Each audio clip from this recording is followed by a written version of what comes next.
14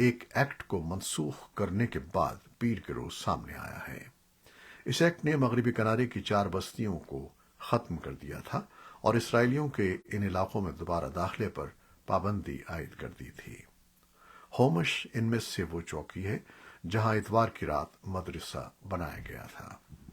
زیادہ تر عالمی برادری اسرائیلی بستیوں کی تعمیر کو غیر قانونی اور امن کی راہ میں رکاوٹ سمجھتی ہے۔ ادھر فلسطینی محکمہ صحت کے حکام نے بتایا کہ پیر کو مغربی کنارے کے شہر جنین میں اسرائیلی فوجیوں کی فائرنگ سے ایک فلسطینی شخص ہلاک ہو گیا۔ اسرائیلی فوج نے کہا کہ گرفتاری کے لیے مارے گئے ایک چھاپے کے دوران اسرائیلی فورسز گولہ باری کی زد میں آ گئیں اور جوابی فائرنگ میں فلسطینی ہلاک ہو گیا۔ امریکہ میں آج میموریل ڈے منایا جا رہا ہے۔